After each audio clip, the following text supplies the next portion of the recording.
Welcome to the Sportsline Podcast here on CHCH. I'm Bubba O'Neil. Nowhere in this country are people like you starving for sports content, especially when it pertains to local athletes, teams, and executives. Now, for a second day in succession, a broadcaster who once hailed here in the Golden Horseshoe that I can happily say has made it in the business.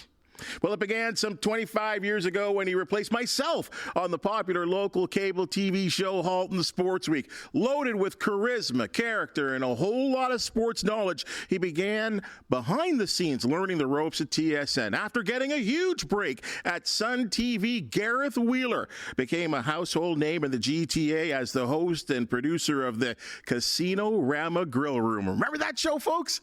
Popularity and experience blossomed at TSN Radio in Toronto, and now he's followed his true passion as a soccer fan, calling matches and covering the sport on a national and club level like none other on OneSoccer. I'll tell you, this is something I've been waiting for when I think about what these podcasts, people I've wanted to talk to and catch up with. And Gareth Wheeler, you are certainly one of them. I'm really honored to have you here on the show.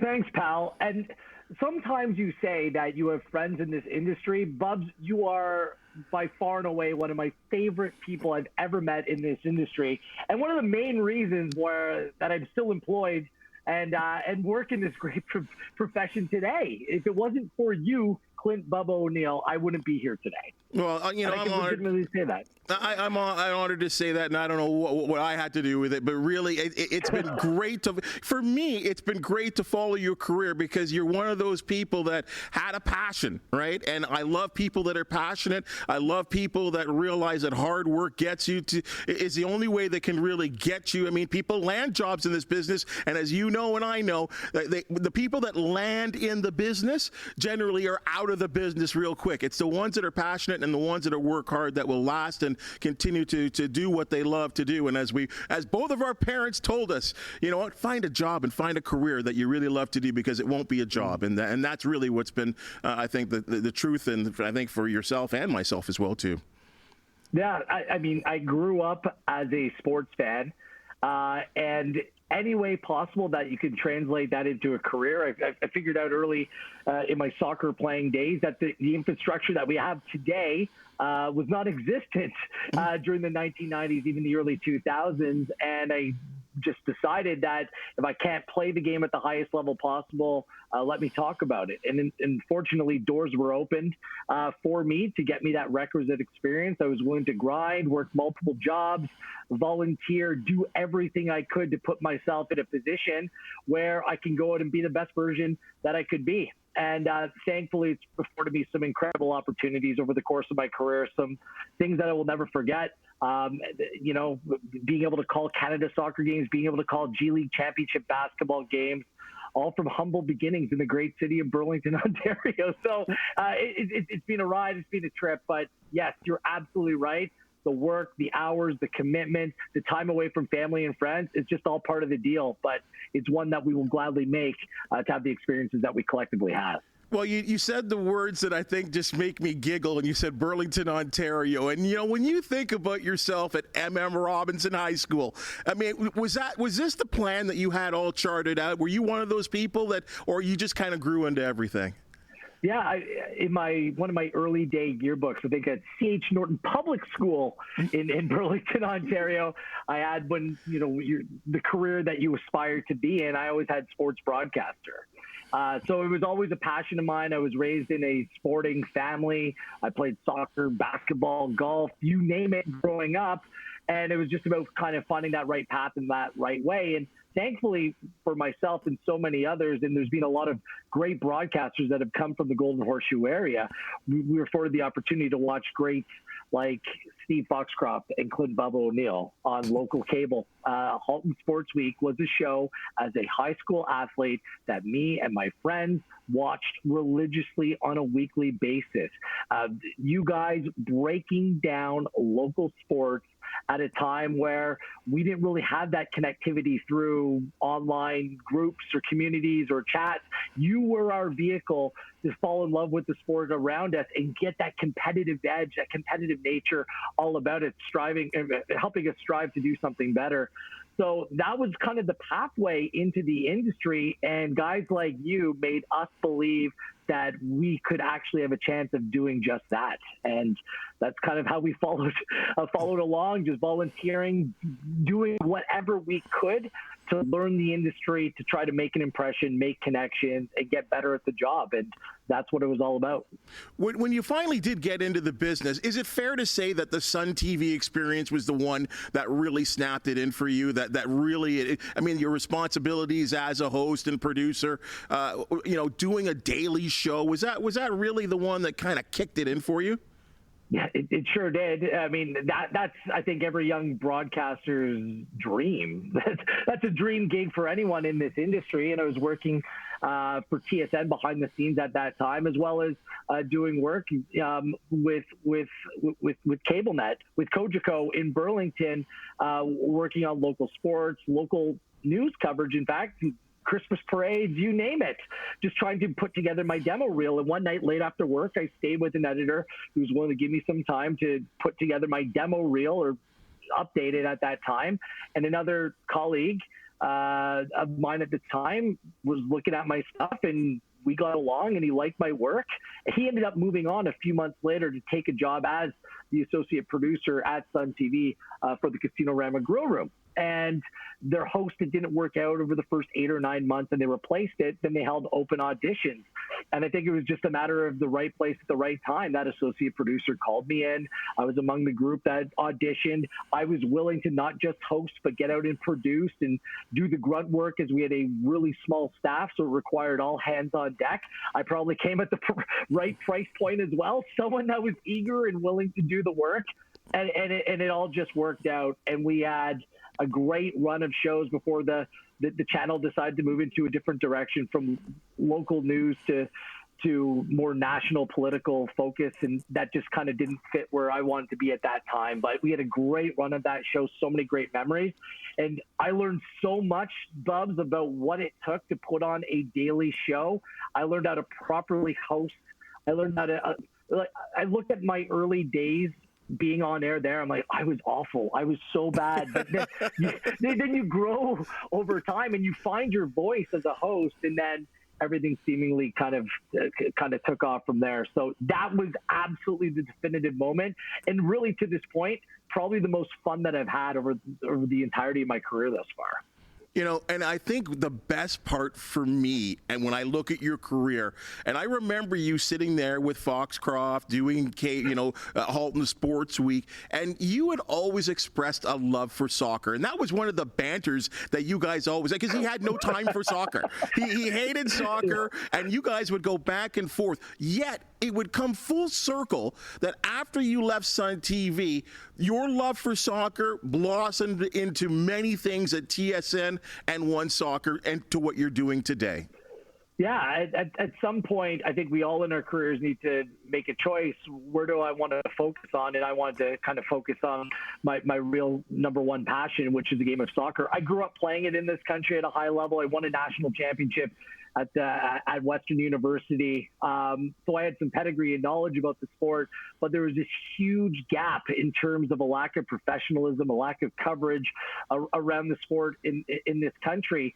I volunteered for TSN while I started working there, writing a weekly column. They allowed me to write on tsn.ca. It didn't pay me anything, but it was an opportunity to start writing. And then when I moved over to Sun TV, that was at the exact same time that Toronto FC came into existence.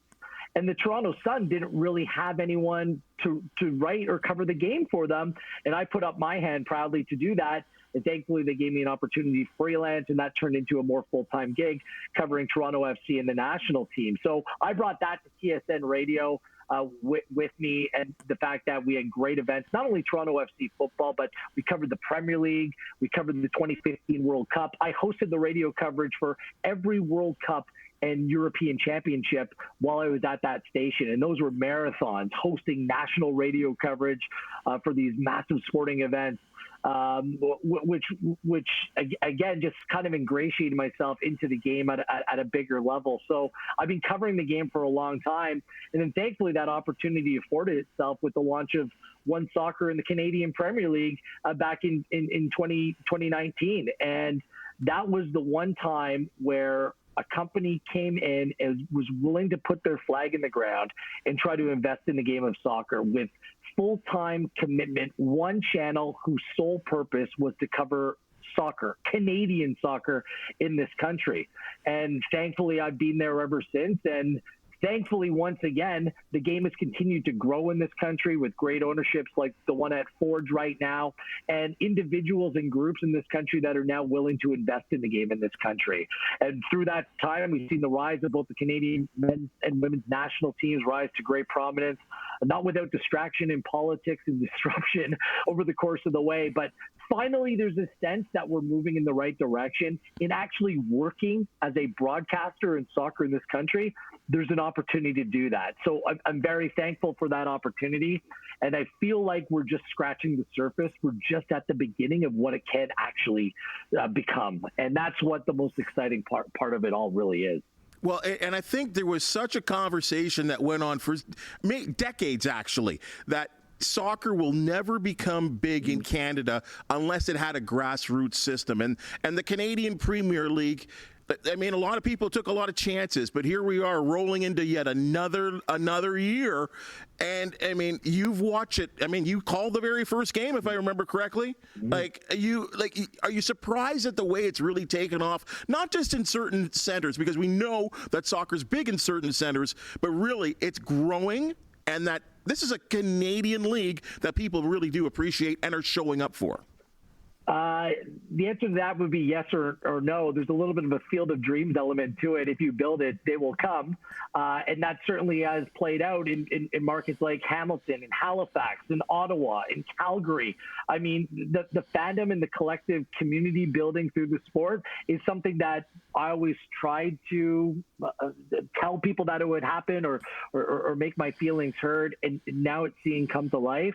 It's kind of like, yeah, I told you so. But the economics of the game in this country is a little bit different. Like, I grew up watching the Hamilton Steelers and Brian Timmins Stadium in the shadows of the old Ivor Wynne Stadium in Hamilton, and the CSL and various different versions didn't work out.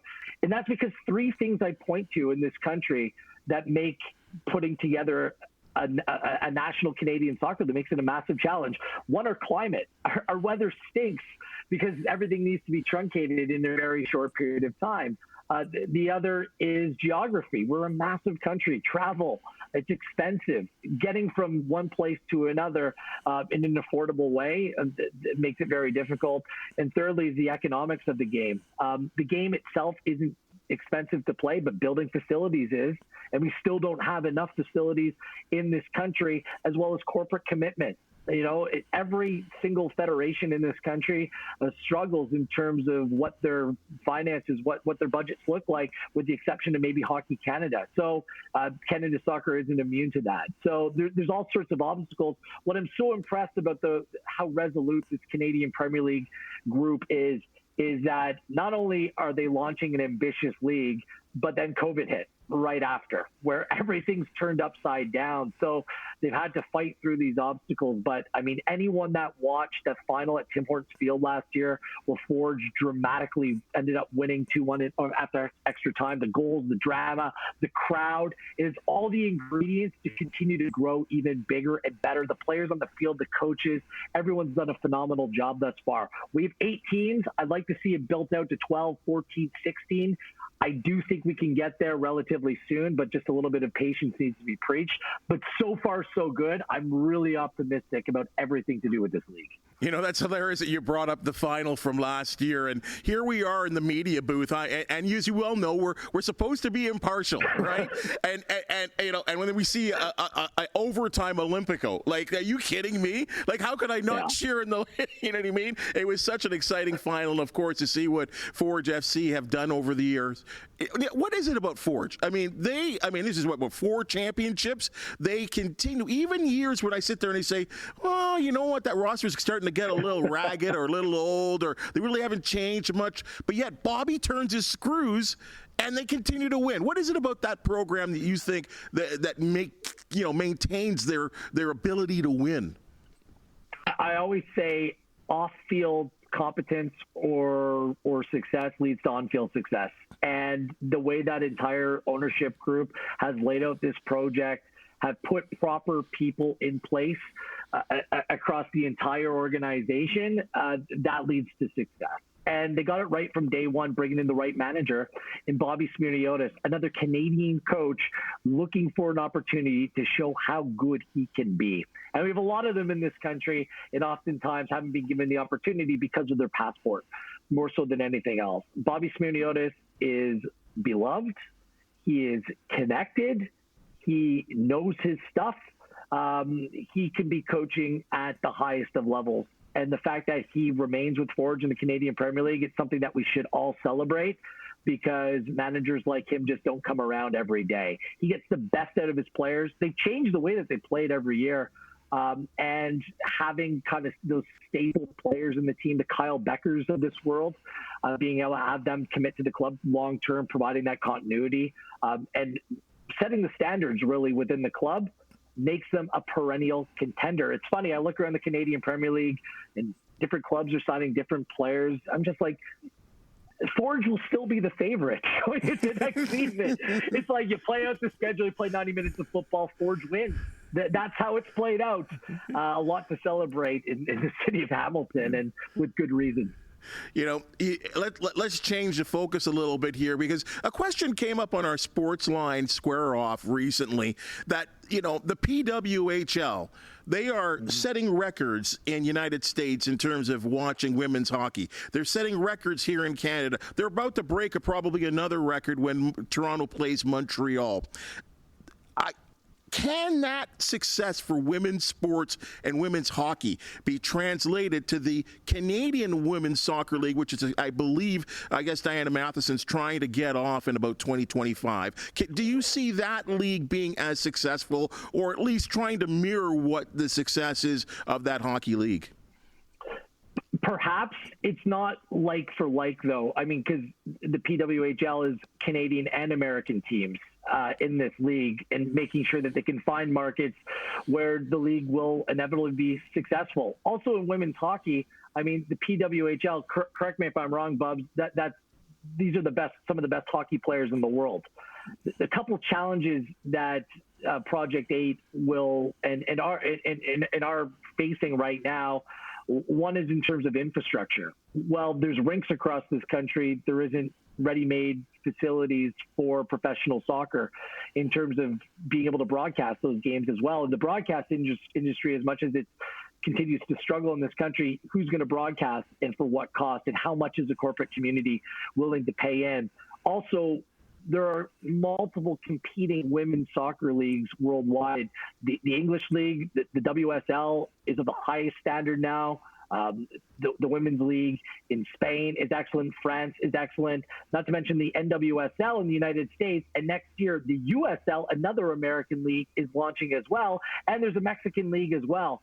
So there's only so many players that can play at the highest of levels. I'm just wondering what that quality, where these players are going to come from, and what's that going to look like. I'm not a naysayer. I'm not saying that it can't happen. I just think that there needs to be a lot of cooperation across all entities across this country in order to make it work. Everyone, including myself, we all want to see women's soccer thrive in this country, but it needs to be set up for success on day one. It can't be the scenario where, past women's hockey leagues have folded and come back and folded and come back. There needs to be a real commitment, some real financial backing here in order to see this process play out. Again, I'm optimistic that it will happen.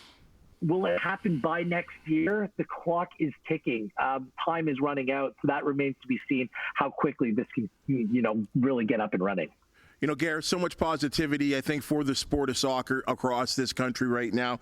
A World Cup on the way. What's happened, as we say in the CPL, I got to bring this up. I think there are question marks about Canada Soccer. I know the CEO, Kevin Blue, just recently hired. I don't know anything about him. Perhaps you could shed a light on what he might bring to the table. But I don't know. Like, there's just seemingly a lot of noise because we have these national teams that really have made their mark, probably the best generation of national teams we've seen in our lifetime. Yet there's always this cloud. Even the Christine Sinclair, sending off, there was still this cloud of negativity about the organization. Can this change? Is this something that is going to change? Are the right people in place the way you see it? All great questions. All very good questions.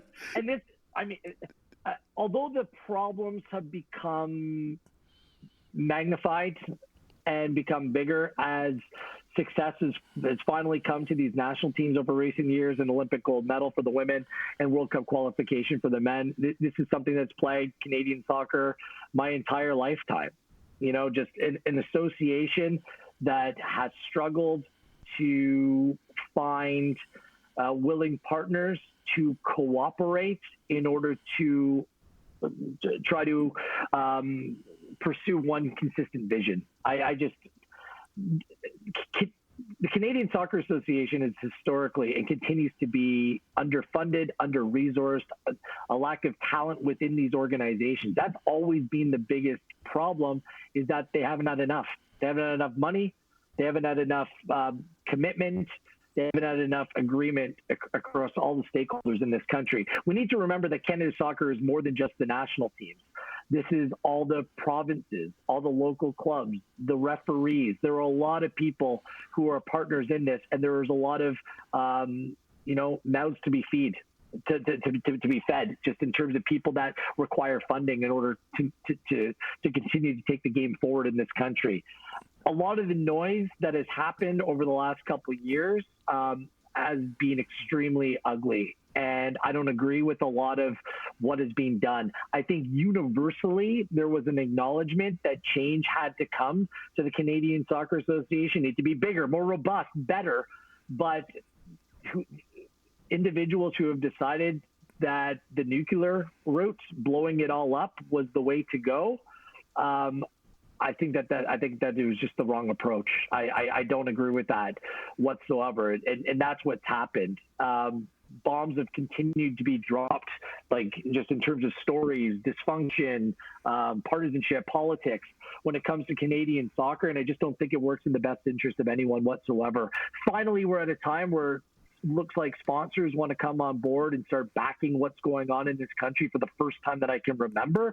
But now, based upon some of the stories that are being written, they're like, what is going on here? Like, there's no need to air your dirty laundry in this kind of way. There's going to be disagreement. Not everyone's going to be aligned in terms of the way that things are going to be done. But we are finally at a point where groups and individuals are willing to invest in clubs and professional infrastructure to take this game forward. And I just don't understand why trying to undermine the work that's being done right now. I just don't see how that's the way forward, Bubs. I don't get it. Like, I'm also of the mindset, I'm not sure where you stand on this, like, playing for your country is the greatest honor. Like, I don't think that players should be trying to get rich off playing for their country in international competition. There's natural prestige that comes along with it, sponsorship opportunity for both the individual and the collective. It's also about paying it forward so the next generation to come, has it better off than the generation that's just gone through. I think we've lost sight of that to a certain degree. But certainly, all parties are guilty here. The Canadian Soccer Association is guilty of it too. I think the players, some of them, not all of them, some of them just haven't acted in the best way possible. I think that everyone's heart, most people involved, their heart is in the right place, but the way that it's manifesting itself in the media, where one side of the story is being told and maybe not the other, it's just not the way to do things. So again, I'm trying to be an optimist about this, that people actually legitimately care. And now the pressure's on people like Kevin Blue. Like, I look at the new General Secretary of the Canadian Soccer Association, Bubs, and never mind the general manager of the Toronto Maple Leafs or anything else. This is the most difficult job in Canadian sports, because he needs to come up with new modes of revenue. He needs to bring the provinces together. He needs to come up with a new CBA that aligns both the Canadian men's national team with the women's national team. He needs to invest in referees. He needs to support a new women's league that needs to be built. They need to hire a new men's national team head coach. They need to make sure that youth teams are properly funded. Like, this job is so difficult. And the political element, I think, is the most difficult of it all. So he has one heck of a job ahead of him. I think he's doing the right thing. He's being transparent out of the gate, trying to speak to as many people as he can. But he comes from outside the soccer world. Anyone inside the Canadian soccer ecosystem knows how difficult it is. So I wish him the best of luck, and fingers crossed he builds a team around him that's able to support him and start bringing some real togetherness, some real true community when it comes to the Canadian game. That's the hope at the very least.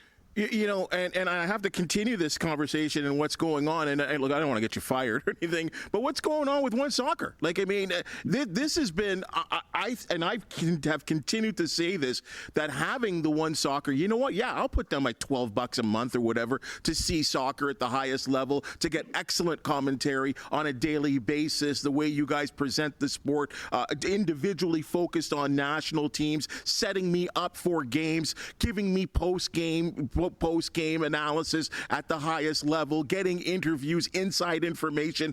I love what OneSoccer has done, but now hearing that there's some issues with the Canada Soccer and like what is going on there too? I mean, when that story blew up, I was shocked. I thought everyone was in stock union together. There's obviously only so much I can say right now. My belief is that a dedicated platform for Canadian soccer fans isn't going anywhere. That's my fundamental belief when it comes to it all. We have OneSoccer are still producing content in games, including having the critical Canada-Trinidad and Tobago game this Saturday. Where if Canada beats Trinidad and Tobago, they'll qualify for Copa America and play the world champions Argentina in the first game of that competition. So no one said the growth of Canadian soccer broadcast would move forward in a linear way. There's obviously going to be things that happen along the way, but I am very confident that Canadian soccer fans will still get the coverage that they deserve and they demand moving forward. Thank you for that there. Hey, now you said something about a World Cup. Like, I mean, again, let's go back to baby Gareth. Did you ever think that there would be a time where the World Cup and World Cup matches would be played in this country, and not even in this country, in Toronto? Such an exciting time. It's amazing. It's a little bit unorthodox, if we're going to be honest, because it's not only being hosted within Canada, it's also the United States and Mexico. And this is a new reality with an expanded World Cup in terms of teams as well. It's going to be a World Cup literally like no other. Like what we saw in Qatar, where you could essentially stay in Doha and you could go see 2 or 3 games in a day. It's going to be impossible here because games are in Toronto and Vancouver and Monterrey and Los Angeles. So it's going to be quite the onus that it puts on traveling supporters to go out and follow a World Cup. What it means in the city of Toronto, that is something special. Like those 6 games, I believe it's 6 games within the city, having been at World Cups and being in host cities, there's a vibe, there's an energy. I remember waking up in Johannesburg the morning of the first game of the 2010 World Cup, and the vuvuzelas waking me up. Like you could hear them across the city. And it's that sort of tangible excitement. I don't know what the instrument of choice will be here in Toronto for those games, but I mean, it'll provide a wonderful opportunity. I'm interested to see what tickets prices will be and how much access Canadian fans will actually have to those games. That's obviously my one big concern. My other concern is that we might not fully be able to take advantage of what this event means. Like this should mean, for me, I know that everything's expensive, but this is the time to expand BMO Field, bring it up to speed, bring it up to date, really make it a true world-class facility. It's a good soccer stadium. Is it a world-class facility? Absolutely not. My hope through this was that more dollars would be allocated towards that. Doesn't seem like that's the case, as nothing is being done for like 2 years out from that World Cup. So it's a little bit different. I'm a little bit old school. if a World Cup's in Germany, the entire country feels it. Now we have two markets. I'm not sure how much the entire country is going to experience it, although the entire country can benefit from it in terms of Canadian soccer. So let's hope there's some tangible benefit there as well. Well, I've been talking to some friends in Montreal who are all of a sudden very, very jealous that games are not being played in that city. And, of course, as the games being, as you said, being played in Vancouver as well. You know, I would be remiss if I did not bring this point up. Now, all of a sudden, I know you've been pouting all season long about what's going on in the English Premier League, but that win over Liverpool. You had to go there. Yeah, that win over Liverpool, though, like, didn't that almost make up for your entire season? One step away from an FA Cup. I am in this crazy sports pool with a group of buddies. Bubs, you'd love it. It's auction style. 4 drafts over the course of the year, including all sports like NHL, F1, MLB, and we have Champions League as a category. And United goes into a group this year with Galatasaray and Copenhagen and Bayern Munich. I'm like, they're getting into that group. You're allocated points the deeper your team goes. And the fact that we flopped in the Champions League didn't just hurt my feelings as a diehard Manchester United supporter, but I had vested interest in the team as well. So it was a double blow, a double whammy, and things went off the rails early. Look, like, Manchester United has brought me more joy in the first 3 decades of my life than anything I could imagine. The last decade, though, Bubs, it has been a struggle. Our team has either been bad or has played bad football. And I think finally we have this ray of light that the ownership is changing and maybe things will be done a little bit of a different way. Yes, Sunday was phenomenal. St. Patrick's Day victory over our biggest rival, Liverpool, in a real fashion where you're like, that's what we're all about. Yes, it was a great day, but I can't forget what I've been through for way too long. It cuts deep, my friend. It cuts deep. It's like I'm a Toronto guy. I love all Toronto teams and Golden Horseshoe teams and Hamilton. But my 2 biggest loves are Manchester United and the Philadelphia Eagles. Like, those are my 2 teams. So, well, the Eagles, I don't even want to go there. We had Port Wando on the show. I mean, he's a huge Eagles fan too, and he didn't want to talk about it. Does it drive you even crazy that what's going on in Manchester is being dominated for years now by the guys in blue? Of course.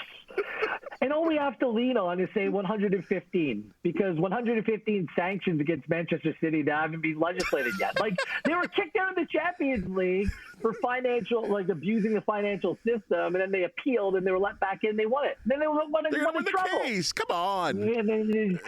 Look, they are brilliant footballing side to watch, but how they got there, that's something that requires more investigation. I'll leave it at that. And at the same time, like, I can accept a small club by relative standards and Manchester City winning. When Liverpool wins, it's far worse.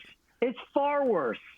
Trust me, as a United supporter, like City, you don't like Liverpool. They are a true one major rival because Liverpool is a club that matters. They have historical relevance. They have fans, an incredible number of fans worldwide. They are Manchester United's true rival, not City. Well, I'll tell you, the thing, this whole Jurgen Klopp farewell tour, there really is something to it because I don't know how they're winning these matches with sort of the beat up lineups. They have so many injuries, but no Salah at times, and yet they continue to win. But I think the chase for the EPL, that three team chase there with Arsenal included there too, that's certainly going to be exciting right down for the final months here. One last thing here we haven't discussed here is that not only does your love in sports center around the sport of soccer, but for many, many years you've been a participant. You've watched the growth of the 905 when I talk about basketball with the Raptors.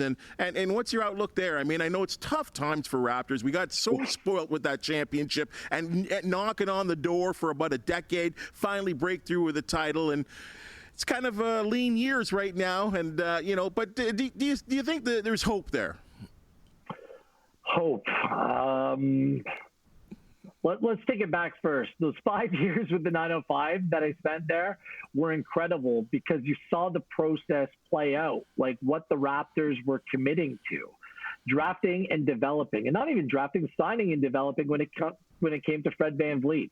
Like watching Pascal Siakam and Fred VanVleet and getting a front row seat to that team and what they became, and the coaches as well, by the way, through that system, what they were able to accomplish winning a G League title. It was amazing to watch because it foreshadowed what was to come with the Raptors at the NBA level.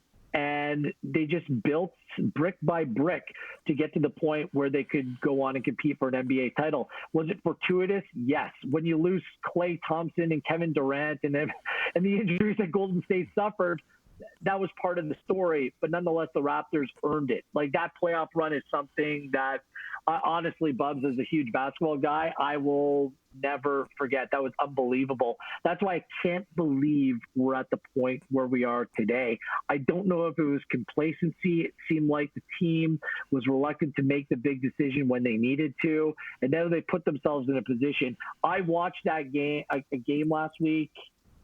Don't ask me why. I watched the end of the Detroit Pistons and the Toronto Raptors last week. It was, I'd call it unwatchable, but I watched it.